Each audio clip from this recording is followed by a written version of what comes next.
Today, I am sitting with one of the most influential directors of this world. This man and his brother gave us 3 big Marvel blockbusters and is about to give us a movie that will be talked about decades and generations. Ladies and gentlemen, we have Joe Russo in the house. Welcome, sir. Welcome to India. That was an amazing introduction. I did not pay him for that introduction, by the way. He just came up with that all by himself. So, sir, how's your experience, visiting India? It's been fantastic. It's crazy when you're doing the press junkets because, you don't get to spend a lot of quality time because you're working and talking the whole time. But it's been fantastic. The country, we had a great fan event last night, and the fans were just incredible. We saw a photo of yours savoring on the Indian food. Yes. How was it? Did you like it? Fantastic. I love Indian food. I've been told, though, that I have not reached a sufficient level of spice yet. So I've got to work on that today. Can I mention the fact Joe's looking like the doctor from Winter Soldier? He's looking exactly like the one Sir carried himself in the I'm movie. wearing the exact outfit. That's amazing. You rescued Nick Fury. Yeah. So, sir, I wanted to ask, so this movie had a huge impact on the Indian box office. Yeah. This movie broke all foreign movie records in India. People were cheering in the theater when Thor arrived in Wakanda or Captain America came out of the... So how proud do you feel seeing all these reactions? It's incredible, and that's the best part of making these movies is when you get to share them with an audience. I was a fan myself before I became a filmmaker. I watched a lot of movies as a kid and had a lot of emotional responses to movies. And now, as filmmakers, my brother and I try to give those same emotional responses to audiences.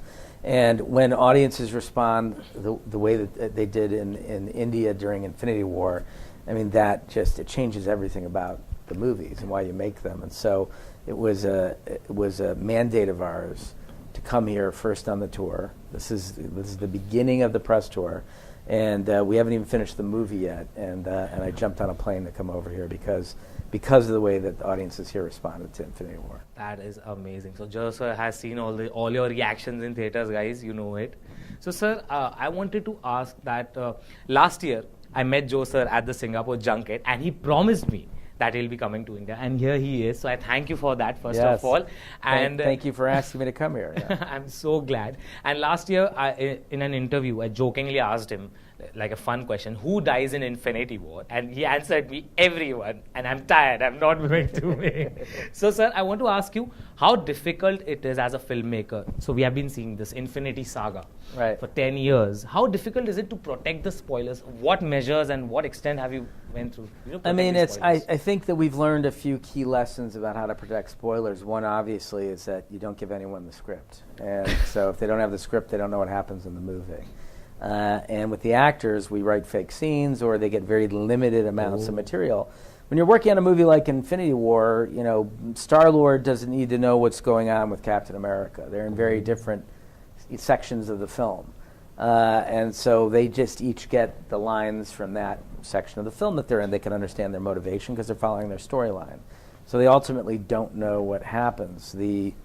All of the characters who died at the end of that movie, a lot of those actors were told the day of what was going to happen. So we protected that secret for the entire shooting of the film. And then, of course, there's people like Tom Holland or Mark Ruffalo that don't get any script. We have someone just read their lines to them on set the day that they get there. That's all they know. That's amazing. Yeah. Tom and Mark are called spoiler bros. Yeah. I just heard on news today that Tom was not allowed to read the script of Avengers Endgame at all. He didn't know who he was acting opposite of. He had no idea what was happening in any scene in the movie. That's really challenging as a director. It's the only way to protect it's easier for an actor when they're doing interviews to not spoil anything if they don't know anything. So we've learned that lesson. That is amazing. Tom Holland, if you're watching this, which you are, I know. Yeah. He's challenging you as an actor. That's right. So, sir, I wanted to ask this.